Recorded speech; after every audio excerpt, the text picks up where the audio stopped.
The Columbia Broadcasting System and its affiliated stations present Orson Welles and the Mercury Theatre on the air in The War of the Worlds by H.G. Wells.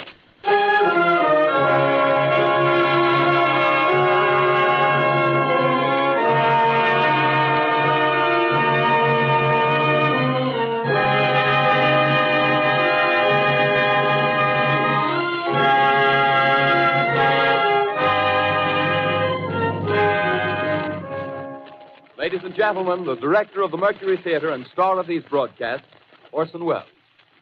We know now that in the early years of the 20th century, this world was being watched closely by intelligences greater than man's, and yet as mortal as his own.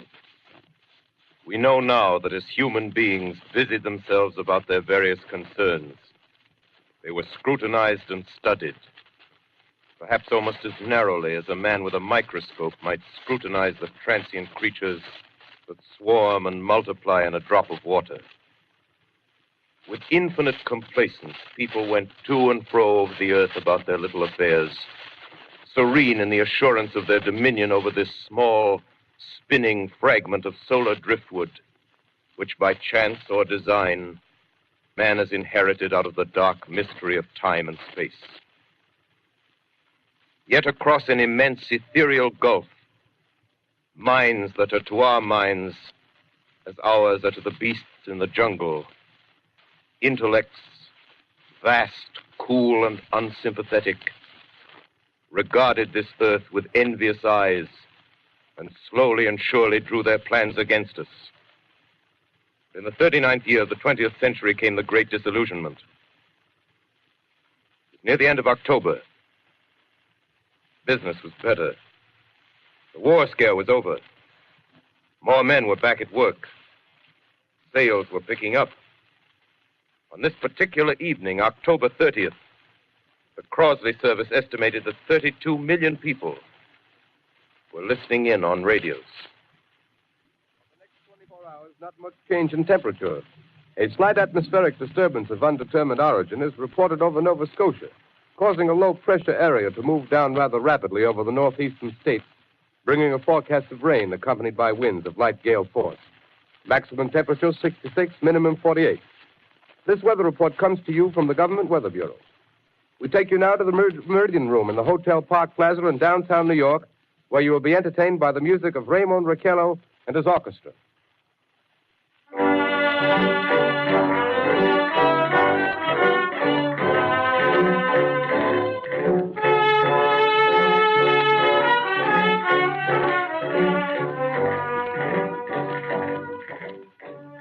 Good evening, ladies and gentlemen. From the Meridian Room in the Park Plaza Hotel in New York City, we bring you the music of Raymond Raquello and his orchestra. With a touch of the Spanish, Raymond Raquello leads off with La Campesita.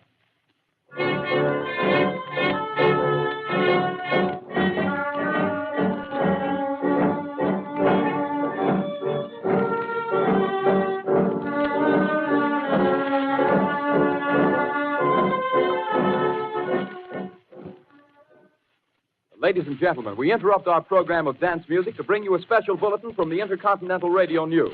At 20 minutes before 8 Central Time, Professor Farrell of the Mount Jennings Observatory, Chicago, Illinois, reports observing several explosions of incandescent gas occurring at regular intervals on the planet Mars. The spectroscope indicates the gas to be hydrogen and moving toward the Earth with enormous velocity.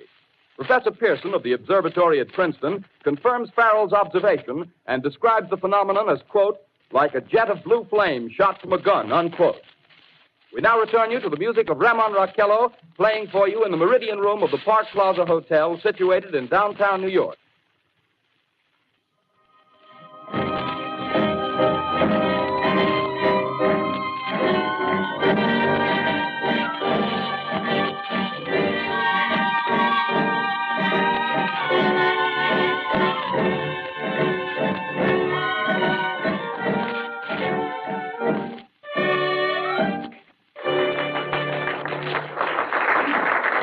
And now a tune that never loses favor, the ever-popular Stardust, Raymond Raquello and his orchestra.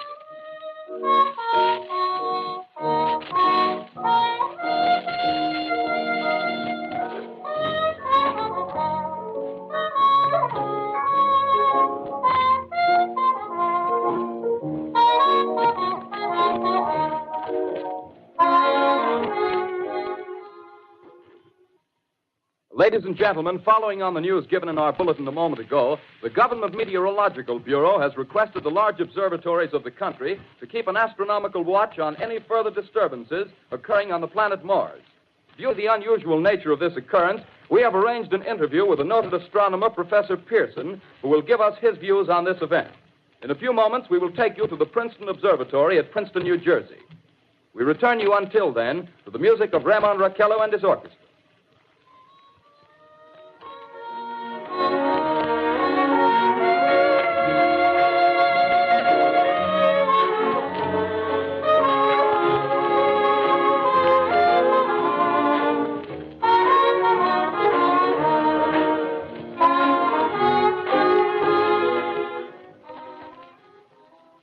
We are ready now to take you to the Princeton Observatory at Princeton, where Carl Phillips, our commentator, will interview Professor Richard Pearson, famous astronomer.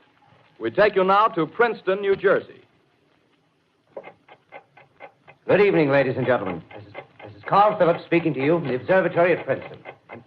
I'm standing in a large semicircular room, pitch black except for an oblong split in the ceiling. Through this opening, I can see a sprinkling of stars that cast a kind of frosty glow over the intricate mechanism of the huge telescope. The ticking sound you hear is the vibration of the clockwork. Professor Pearson stands directly above me on a small platform, peering through the giant lens. I'll ask you to be patient, ladies and gentlemen, during any delay that may arise during our interview. Besides the ceaseless watch of the heavens, Professor Pearson may be interrupted by telephone or other communications. During this period, he is in constant touch with the astronomical centers of the world. Professor, may I begin our questions? At any time, Mr. Phillips. Professor, would you please tell our radio audience exactly what you see as you observe the planet Mars through your telescope? Nothing unusual at the moment, Mr. Phillips. A red disk swimming in a blue sea. Transverse stripes across the disk. Quite distinct now because Mars happens to be at the point nearest the Earth, in opposition, as we call it. In your opinion, what do these transverse stripes signify, Professor Pearson? Not canals, I can assure you, Mr. Phillips. See. Although that's the popular conjecture of those who imagine Mars to be inhabited. From a scientific viewpoint, the stripes are merely the result of atmospheric conditions peculiar to the planet. Then you're quite convinced, as a scientist, that living intelligence as we know it does not exist on Mars? I say the chances against it are 1,000 to 1. And yet, how do you account for these gas eruptions occurring on the surface of the planet at regular intervals? Phillips, I cannot account for it. By the way, Professor, for the benefit of our listeners, how far is Mars from the Earth? Approximately 40 million miles. Well, that seems a safe enough distance. Just a moment, ladies and gentlemen. Someone has just handed Professor Pearson a message. While he reads it, let me remind you that we are speaking to you from the observatory in Princeton, New Jersey, where we are interviewing the world-famous astronomer, Professor Pearson. One moment, please. Professor Pearson has passed me a message which he has just received. Professor, may I read the message to the listening audience? Certainly, Mr. Phillips. Ladies and gentlemen, I shall read you a wire addressed to Professor Pearson from Dr. Gray of the Natural History Museum, New York. Quote, 9:15 p.m. Eastern Standard Time. Seismograph registered shock of almost earthquake intensity occurring within a radius of 20 miles of Princeton. Please investigate. Signed, Lloyd Gray, Chief of Astronomical Division. Unquote. Professor Pearson, could this occurrence possibly have something to do with the disturbances observed on the planet Mars? Hardly, Mr. Phillips. This is probably a meteorite of unusual size, and its arrival at this particular time is merely a coincidence. However, we shall conduct a search as soon as daylight permits. Thank you, Professor. Ladies and gentlemen, for the past 10 minutes, we've been speaking to you from the observatory at Princeton, bringing you a special interview with Professor Pearson, noted astronomer. This is Carl Phillips speaking. We are returning you now to our New York studio.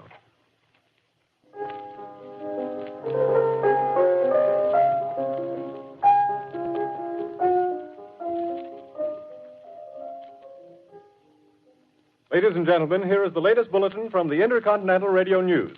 Toronto, Canada. Professor Morse of Macmillan University reports observing a total of 3 explosions on the planet Mars between the hours of 7:45 p.m. and 9:20 p.m. Eastern Standard Time. This confirms earlier reports received from American observatories. Now, nearer home, comes a special bulletin from Trenton, New Jersey. It is reported that at 8:50 p.m., a huge flaming object, believed to be a meteorite, fell on a farm in the neighborhood of Grover's Mill, New Jersey, 22 miles from Trenton. The flash in the sky was visible within a radius of several hundred miles, and the noise of the impact was heard as far north as Elizabeth. We have dispatched a special mobile unit to the scene, and we'll have our commentator, Carl Phillips, give you a word picture of the scene as soon as he can reach there from Princeton. In the meantime, we take you to the Hotel Martinet in Brooklyn, where Bobby Millett and his orchestra are offering a program of dance music.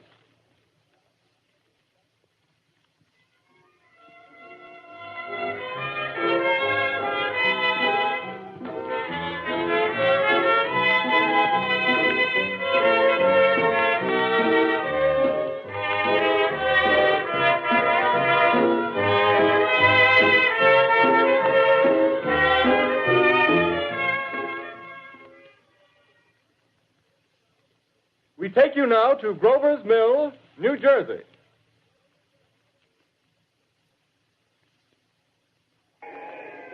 Ladies and gentlemen, this is Carl Phillips again, out at the Wilmot Farm, Grover's Mill, New Jersey. Professor Pearson and myself made the 11 miles from Princeton in 10 minutes. Well, I hardly know where to begin. To paint for you a word picture of the strange scene before my eyes, like something out of a modern Arabian Nights. Well, I just got here. I haven't had a chance to look around yet. I guess that's it. Yes, I guess that's the thing directly in front of me, half buried in a vast pit.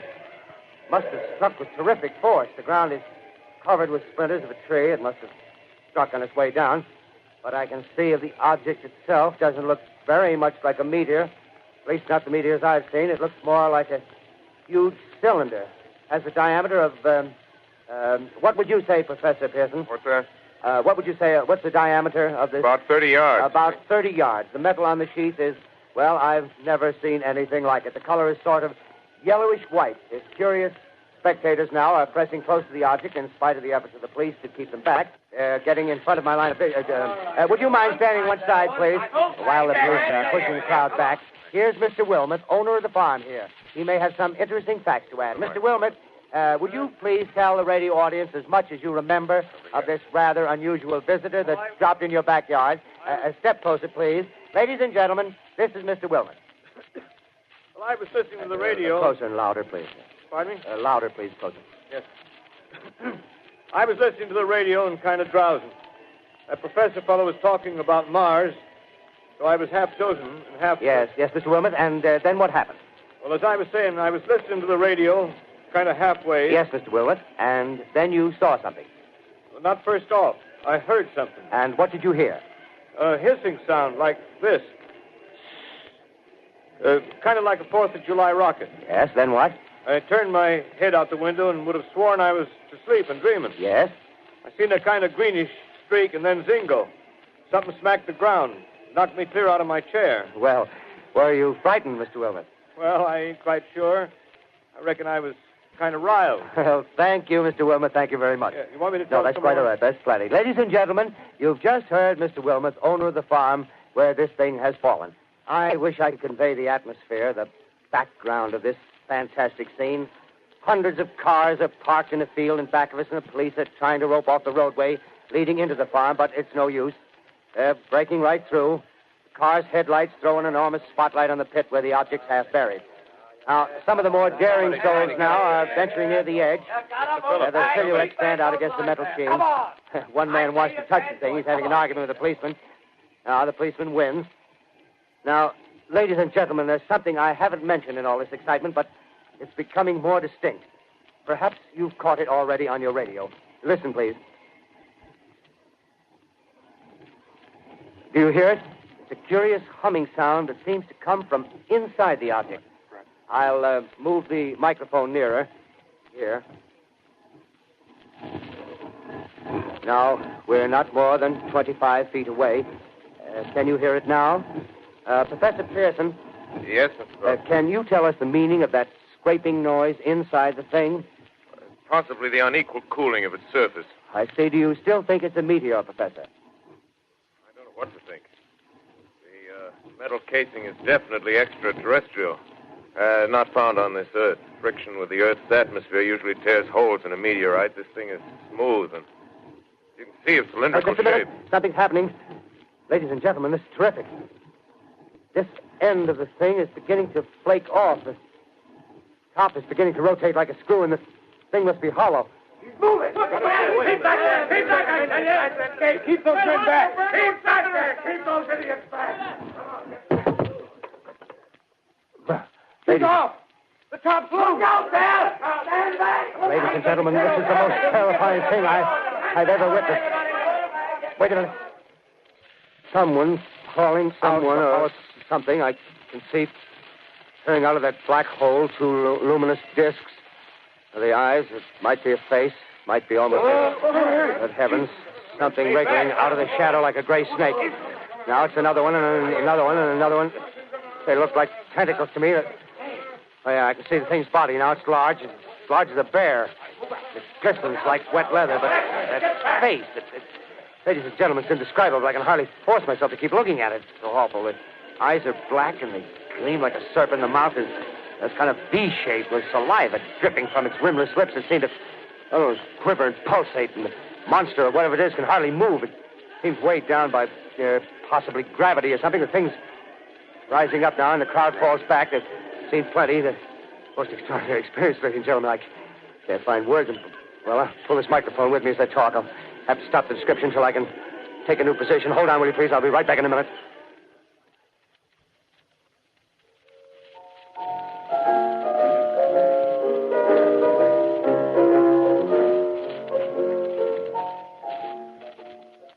We are bringing you an eyewitness account of what's happening on the Wilmuth Farm, Grover's Mill, New Jersey.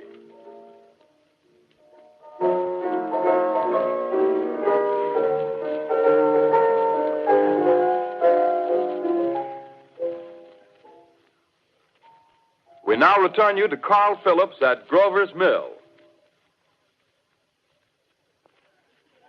Ladies and gentlemen, am I on? Ladies and gentlemen, here I am, back of a stone wall that adjoins Mr. Wilmer's garden. From here, I get a sweep of the whole scene. I'll give you every detail as long as I can talk and as long as I can see. More state police have arrived. They're drawing up a cordon in front of the pit. About 30 of them.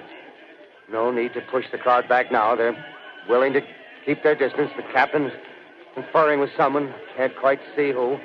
Oh, yes, I believe it's Professor Pearson. Yes, it is. Now they've parted, and the professor moves around one side, studying the object while the captain and two policemen advance with something in their hands. I can see it now. It's a white handkerchief tied to a pole. Flag of truce. If those creatures know what that means, what anything means. Wait a minute. Something's happening. A humped shape is rising out of the pit. I can make out a small beam of light against a mirror. What's that? There's a jet of flame springing from the mirror, and it leaps right at the advancing men. It strikes them head on. Lord, they're turning into flames. Now the whole field's caught up by the woods, the barns, the gas tanks of the automobiles, spreading everywhere. Coming this way now, about 20 yards to my right.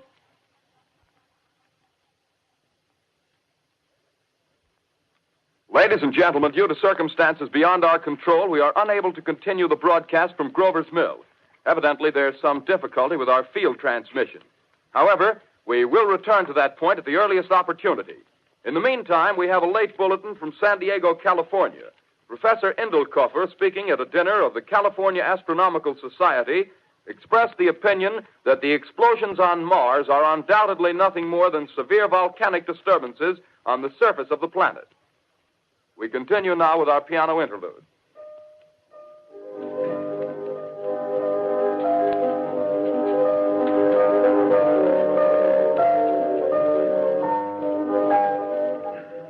Ladies and gentlemen, I've just been handed a message that came in from Grover's Mill by telephone. Just one moment, please. At least 40 people, including 6 state troopers, lie dead in a field east of the village of Grover's Mill. Their bodies burned and distorted beyond all possible recognition. The next voice you hear will be that of Brigadier General Montgomery Smith, commander of the state militia at Trenton, New Jersey. I have been requested by the governor of New Jersey to place the counties of Mercer and Middlesex as far west as Princeton and east to Jamesburg under martial law. No one will be permitted to enter this area except by special pass issued by state or military authorities. 4 companies of state militia are proceeding from Trenton to Grover's Mill and will aid in the evacuation of homes within the range of military operations. Thank you. You have just been listening to General Montgomery Smith, commanding the state militia at Trenton. In the meantime, further details of the catastrophe at Grover's Mill are coming in. The strange creatures, after unleashing their deadly assault, crawled back in their pit and made no attempt to prevent the efforts of the firemen to recover the bodies and extinguish the fire.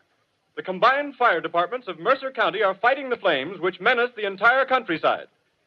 We have been unable to establish any contact with our mobile unit at Grover's Mill, but we hope to be able to return you there at the earliest possible moment. In the meantime, we take you to... Just one moment, please.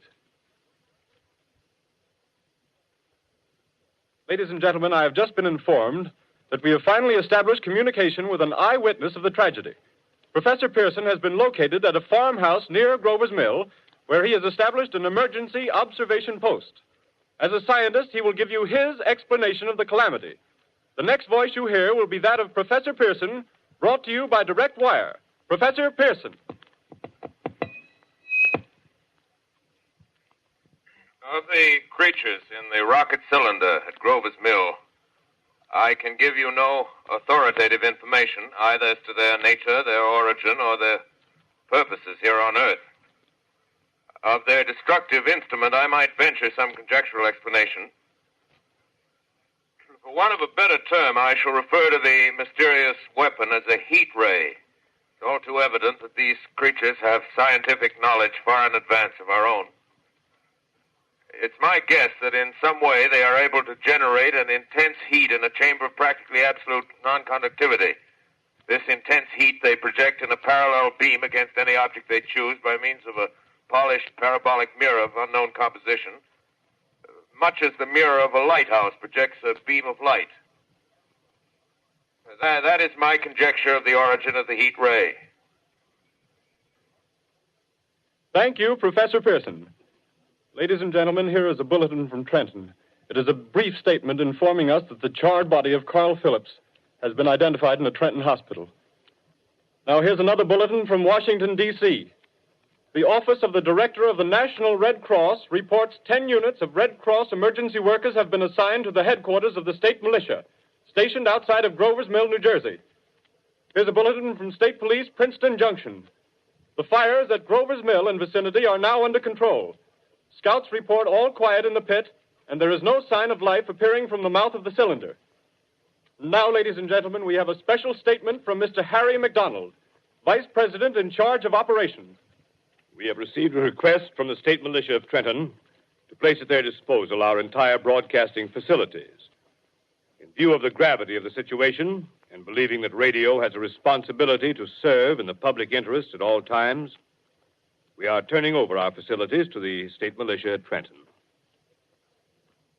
We take you now to the field headquarters of the state militia near Grover's Mill, New Jersey.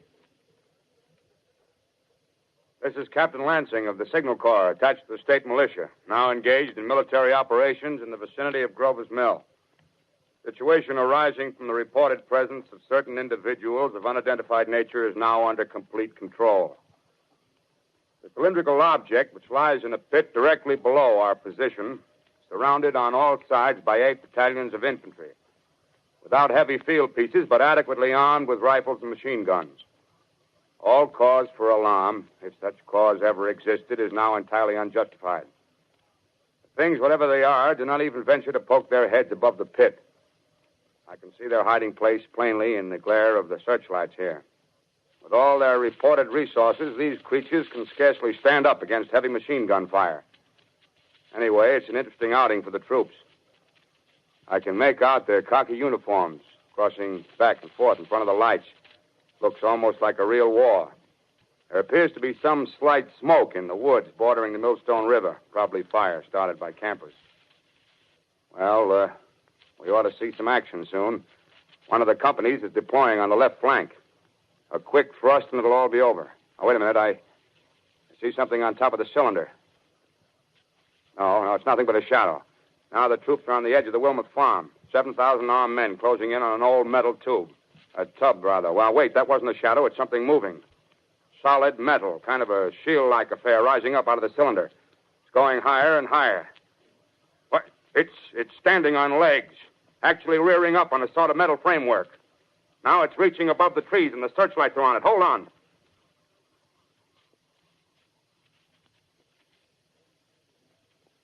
Ladies and gentlemen, I have a grave announcement to make. Incredible as it may seem, both the observations of science and the evidence of our eyes lead to the inescapable assumption that those strange beings who landed in the Jersey farmlands tonight are the vanguard of an invading army from the planet Mars. The battle which took place tonight at Grover Mills has ended in one of the most startling defeats ever suffered by an army in modern times. 7,000 men armed with rifles and machine guns pitted against a single fighting machine of the invaders from Mars. 120 known survivors. The rest strewn over the battle area from Grover's Mill to Plainsboro, crushed and trampled to death under the metal feet of the monster, or burned to cinders by its heat ray. The monster is now in control of the middle section of New Jersey and has effectively cut the state through its center. Communication lines are down from Pennsylvania to the Atlantic Ocean. Railroad tracks are torn and service from New York to Philadelphia discontinued, except routing some of the trains through Allerton and Phoenixville. Highways to the north, south, and west are clogged with frantic human traffic. Police and Army reserves are unable to control the mad flight. By morning, the fugitives will have swelled Philadelphia, Camden, and Trenton, it is estimated, to twice their normal population. Martial law prevails throughout New Jersey and eastern Pennsylvania. At this time, we take you to Washington for a special broadcast on the national emergency. The Secretary of the Interior. Citizens of the nation, I shall not try to conceal the gravity of the situation that confronts the country, nor the concern of your government in protecting the lives and property of its people. However, I wish to impress upon you, private citizens and public officials, all of you, the urgent need of calm and resourceful action. Fortunately, this formidable enemy is still confined to a comparatively small area, and we may place our faith in the military forces to keep them there. In the meantime, placing our faith in God, we must continue the performance of our duties, each and every one of us, so that we may confront this destructive adversary with a nation united, courageous, and consecrated to the preservation of human supremacy on this earth. I thank you. You have just heard the Secretary of the Interior speaking from Washington. Bulletins too numerous to read are piling up in the studio here. We're informed that the central portion of New Jersey is blacked out from radio communication due to the effect of the heat ray upon power lines and electrical equipment. Here's a special bulletin in New York. Cables have been received from English, French, and German scientific bodies offering assistance. Astronomers report continued gas outbursts at regular intervals on the planet Mars. The majority voiced the opinion that the enemy will be reinforced by additional rocket machines. There have been several attempts made to locate Professor Pearson of Princeton, who has observed Martians at close range. It is feared he was lost in the recent battle. Langham Field, Virginia. Scouting planes report 3 Martian machines visible above treetops, moving north toward Somerville with population fleeing ahead of them. The heat ray is not in use, although advancing at express train speed, invaders pick their way carefully. They seem to be making a conscious effort to avoid destruction of cities and countryside. However, they stop to uproot power lines, bridges, and railroad tracks. Their apparent objective is to crush resistance, paralyze communication, and disorganize human society. Here is a bulletin from Basking Ridge, New Jersey. Coon hunters have stumbled on a second cylinder similar to the first, embedded in the great swamp 20 miles south of Morristown.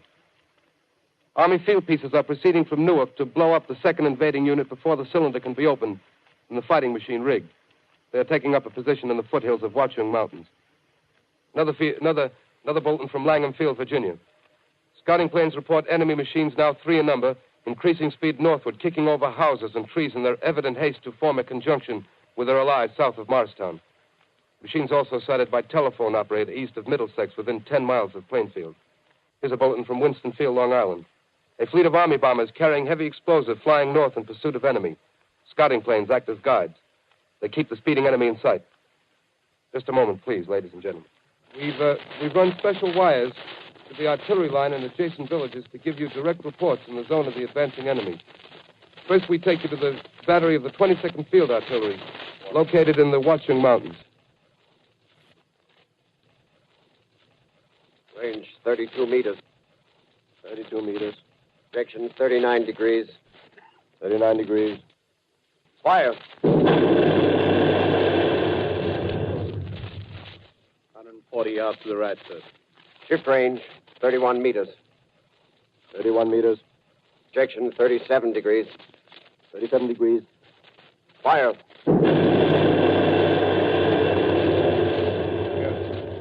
Hit, sir. Got the tripod of one of them. That's off. The others are trying to repair it. Quick, get the range. Shift 30 meters. 30 meters. Projection 27 degrees. 27 degrees. Fire.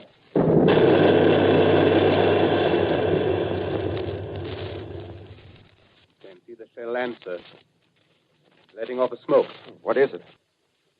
Black smoke, sir. Moving this way. Lying close to the ground. Moving fast. Put on gas masks. Get ready to fire. Shift to 24 meters. 24 meters. Projection 24 degrees. 24 degrees. Fire.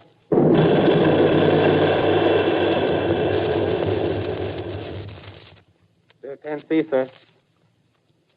Smoke's coming nearer. Get the range. 33 meters. 23 meters. 23 meters.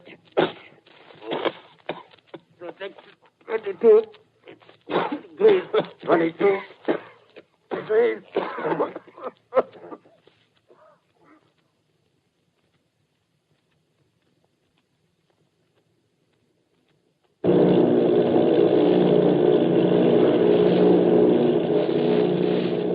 Army bombing plane V-843 off Bayonne, New Jersey. Lieutenant Bolt, commanding 8 bombers, reporting to Commander Fairfax, Langham Field. This is Bolt reporting to Commander Fairfax, Langham Field. Enemy tripod machines now in sight. Reinforced by 3 machines from the Morristown cylinder. 6 altogether. 1 machine partially crippled. Believed hit by shell from Army gun in Watchung Mountains. Guns now appear silent. A heavy black fog hanging close to the earth of extreme density, nature unknown. No sign of heat ray. Enemy now turns east, crossing Passaic River into the Jersey marshes. Another straddles the Pulaski Skyway. Evident objective is New York City. They're pushing down a high-tension power station. Machines are close together now, and we're ready to attack. Planes circling, ready to strike.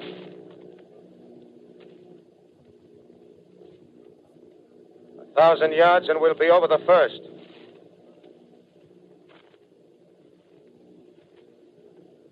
$800 yards.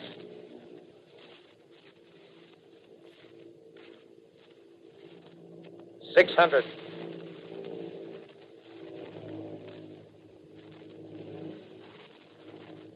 $400. $200. There they go. The giant arm raised. Green flash. They're spraying us with flame. 2,000 feet. Engines are giving out. No chance to release bombs. Only one thing left. Drop on them, plane and all. We're diving on the first one. Now the engine's gone. 8.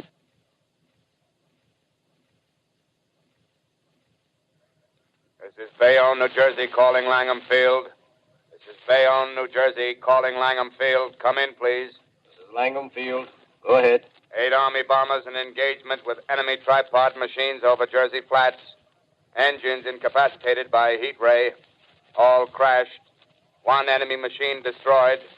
Enemy now discharging heavy black smoke in direction of...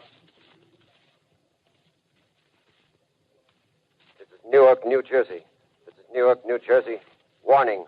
Poisonous black smoke pouring in from Jersey marshes. Reaches South Street. Gas masks useless. Urge population to move into open spaces. Automobiles use routes 7, 23, 24. Avoid congested areas. Smoke now spreading over Raymond Boulevard.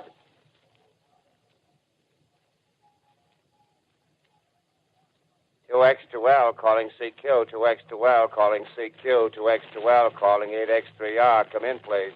This is 8X3R coming back at 2X2L. How's reception? How's reception? K, please. Where are you, 8X3R? What's the matter? Where are you?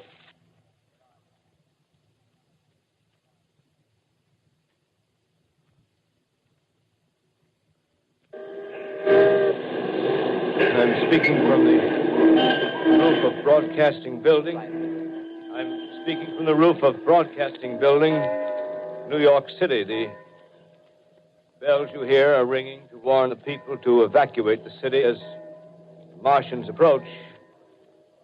Estimated in the last 2 hours, 3 million people have moved out along the roads to the north. Hutchison River Parkway is still kept open for motor traffic. Avoid bridges to Long Island, hopelessly jammed. All communication with Jersey Shore closed 10 minutes ago. No more defenses. Our army is wiped out. Artillery, Air Force, everything wiped out. This may be the last broadcast. We'll stay here to the end. People are holding service here below us in the cathedral. Now I look down the harbor, all manner of boats, overloaded with fleeing population, pulling out from docks. Streets are all jammed. Noise in crowds like New Year's Eve in city. Wait a minute. The enemy is now in sight above the Palisades. Five great machines.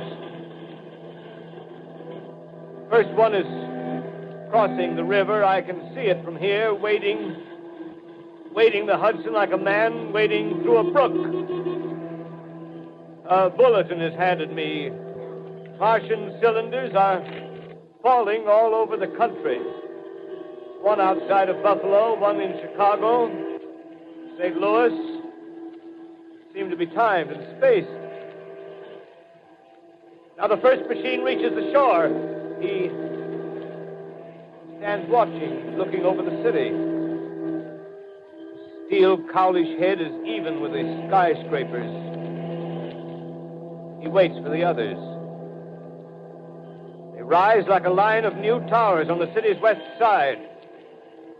Now they're lifting their metal hands. This is the end now. Smoke comes out, black smoke drifting over the city. People in the streets see it now. They're running toward the East River, thousands of them, dropping in like rats. Now the smoke's spreading faster. It's reached Times Square. People are trying to run away from it, but it's no use. They're falling like flies. Now the smoke's crossing 6th Avenue, 5th Avenue. 100 yards away. It's 50 feet.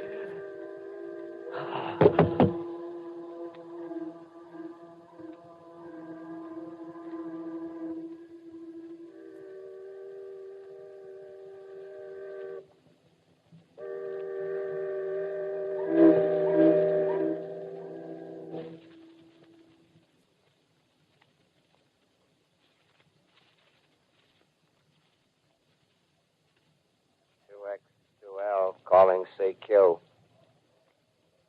2X2L calling CQ.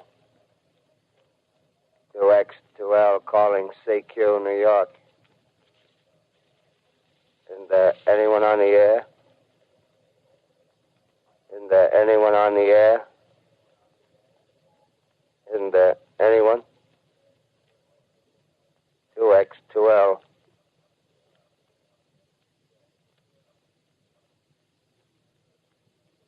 You are listening to a CBS presentation of Orson Welles and the Mercury Theatre on the Air in an original dramatization of The War of the Worlds by H.G. Wells.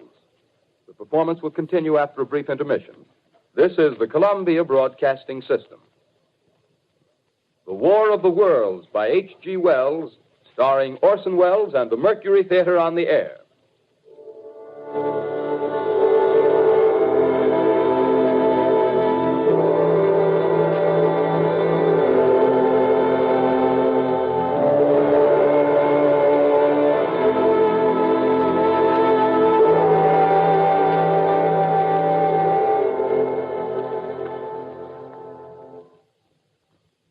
I set down these notes on paper.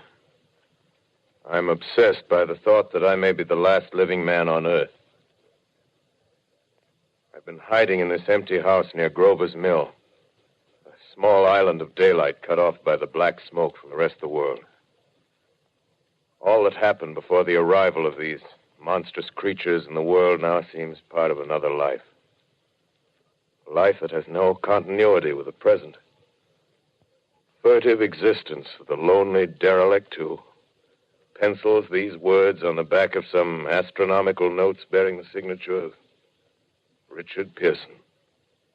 I look down at my blackened hand and I try to connect them with a professor who lives at Princeton and who, on the night of October 20th, glimpsed through his telescope an orange splash of light on a distant planet. My wife, my colleagues, my students, my books, my observatory, my world. Where are they? Did they ever exist? Am I Richard Pearson? What day is it? Do days exist without calendars? Does time pass when there are no human hands left to wind the clocks? Writing down my daily life, I tell myself I shall preserve human history between the dark covers of this little book that was meant to record the movements of the stars. But to write, I must live, and to live, I must eat. Find moldy bread in the kitchen and an orange not too spoiled to swallow.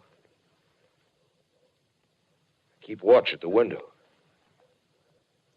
Time to time, I catch sight of a Martian above the black smoke.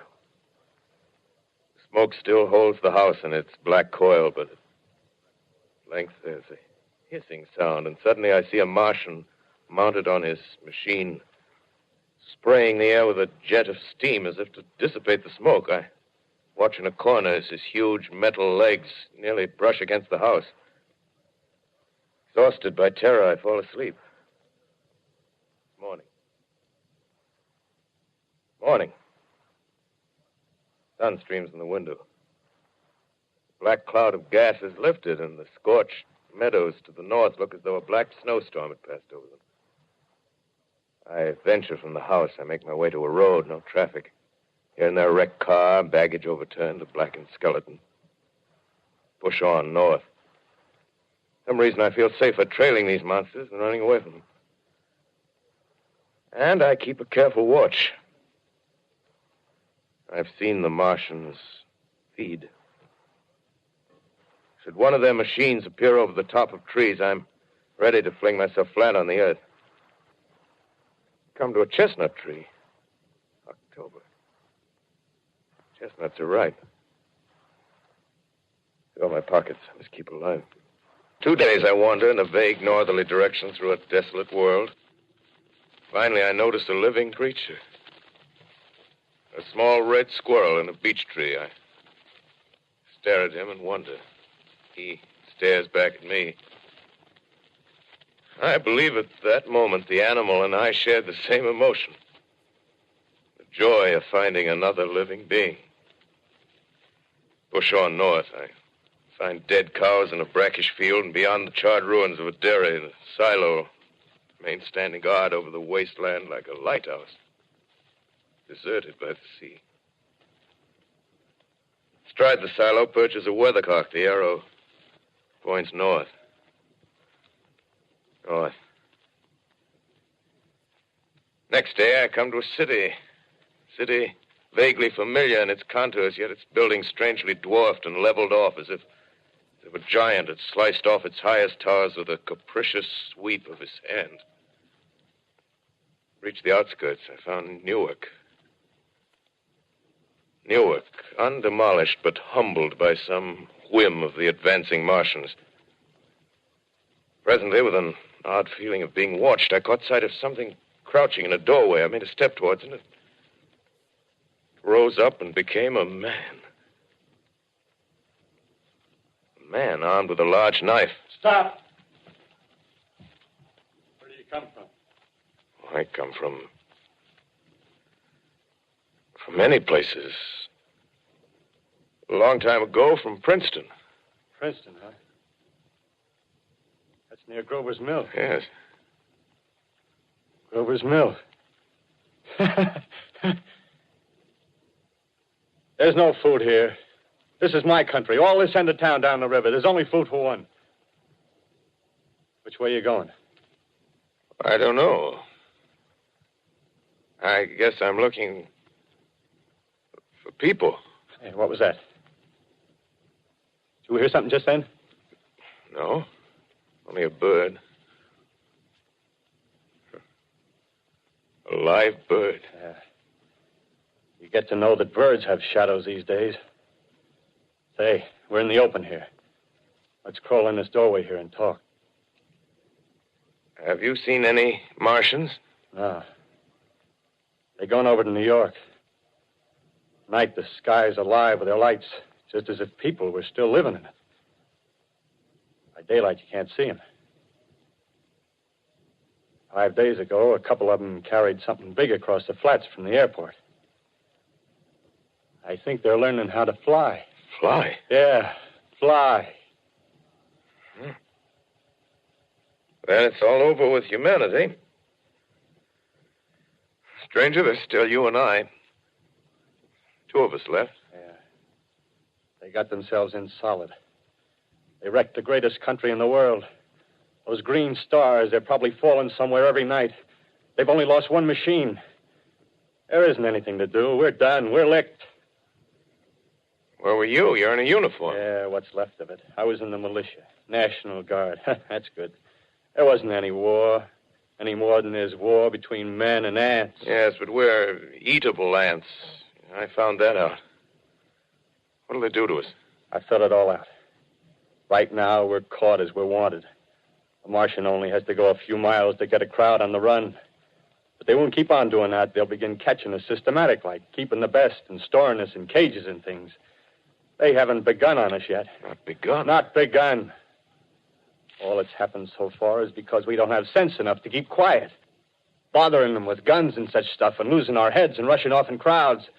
No, instead of our rushing around blind, we got to fix ourselves up. Fix ourselves up according to the way things are now. Cities, nations, civilization, progress. Yes, but if that's so, what is there to live for? Well, there won't be any more concerts for 1,000,000 years or so and no nice little dinners at restaurants. If it's amusement you're after, I guess the game's up. What is there left? Life, that's what. I want to live. Yeah, and so do you. We're not going to be exterminated. And I don't mean to be caught either. Tamed and fattened and bred like an ox. What are you going to do? I'm going on. Right under their feet. I got a plan. We men as men, we're finished. We don't know enough. We got to learn plenty before we got a chance. We've got to live and keep free while we learn, see? I've thought it all out, see? Well, tell me the rest. Well, it isn't all of us that are made for wild beasts. That's what it got to. That's what it got to be. That's why I watched you. Watched you. All those little office workers that used to live in these houses. They be no good. They haven't any stuff in them. They used to run. Run off to work. I've seen hundreds of them running to catch their commuter's train in the morning, afraid they'd get canned if they didn't. Running back at night, afraid they wouldn't be in time for dinner. Lives insured and a little invested in case of accidents. Yeah, and on Sundays, worried about the hereafter. Well, the Martians, they'll be a godsend for those guys. Nice, roomy cages, good food, careful breeding, no worries. Yeah, after a week or so of chasing around the fields on empty stomachs, they'll come and be glad to be caught. You've thought it all out, haven't you? Sure, you bet I have. That isn't all. These Martians are going to make pets of some of them. Train them to do tricks. Who knows, get sentimental over the pet boy who grew up and had to be killed. Yeah, and some maybe they'll train to hunt us. Oh, no, it's impossible. Yes, they will. There's men who do it gladly.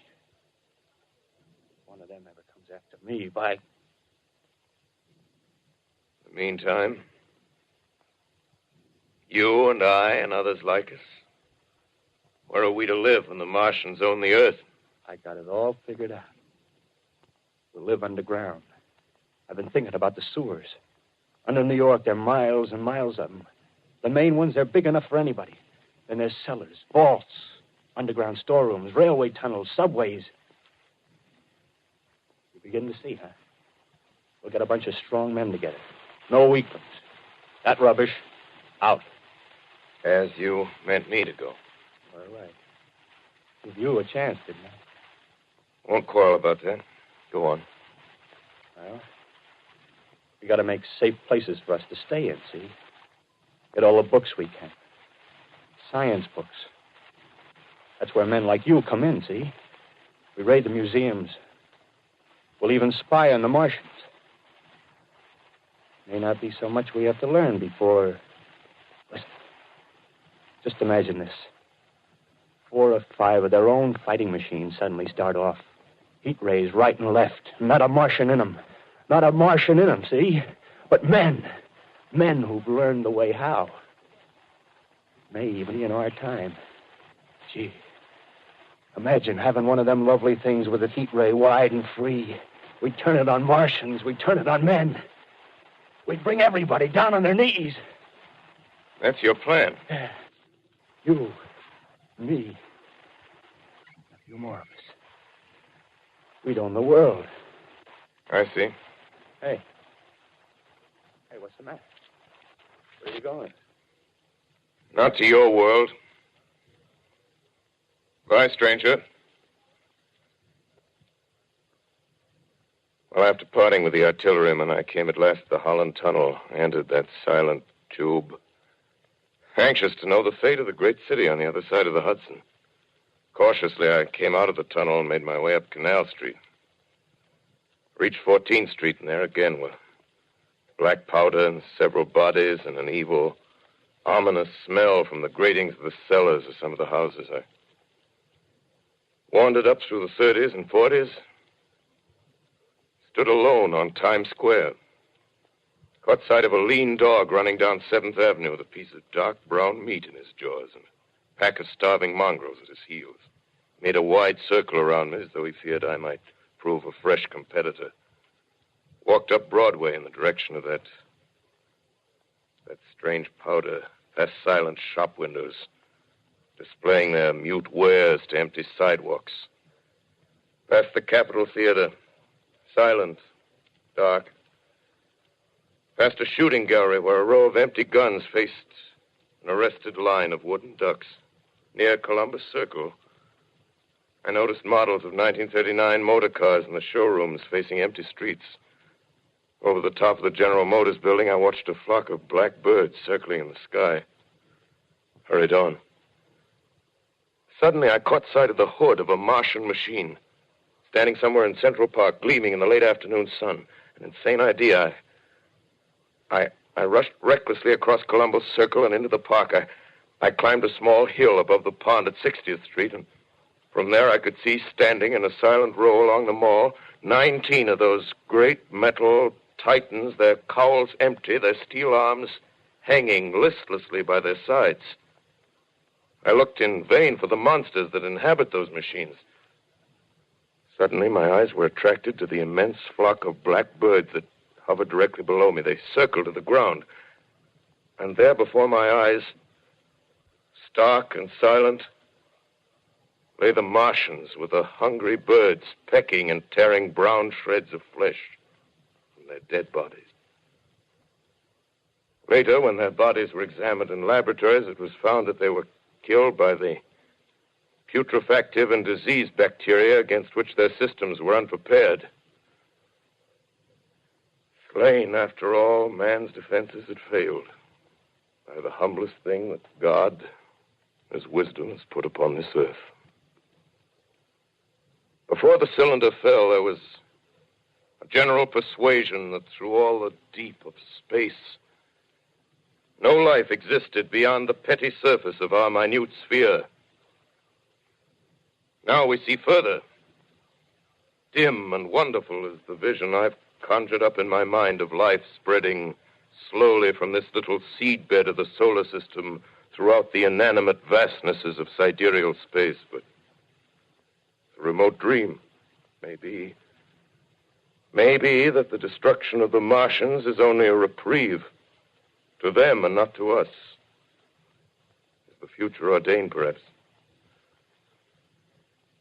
Strange it now seems to sit in my peaceful study at Princeton, writing down this last chapter of the record, begun at a deserted farm in Grover's Mill.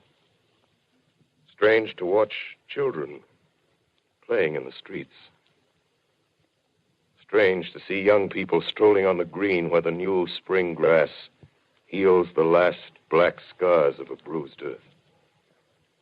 Strange to watch the sightseers enter the museum where the dissembled parts of a Martian machine are kept on public view. Strange when I recall the time when I first saw it.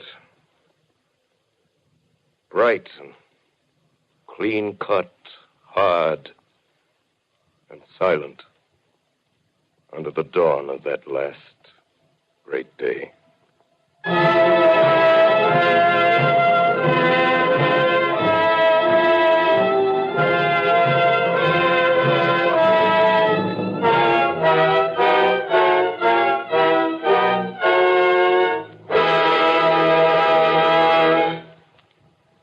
This is Orson Welles, ladies and gentlemen.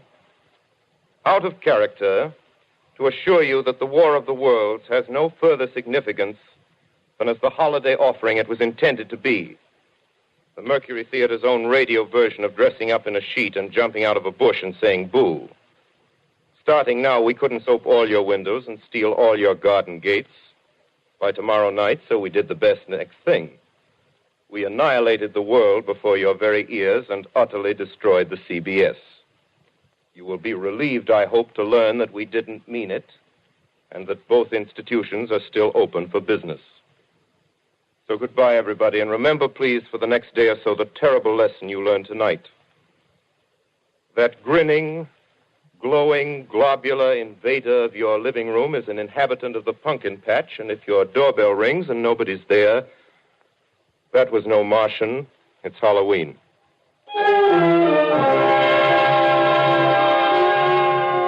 Tonight, the Columbia Broadcasting System and its affiliated stations coast to coast has brought you The War of the Worlds by H.G. Wells, the 17th in its weekly series of dramatic broadcasts featuring Orson Welles and the Mercury Theatre on the air. Next week, we present a dramatization of 3 famous short stories. This is the Columbia Broadcasting System.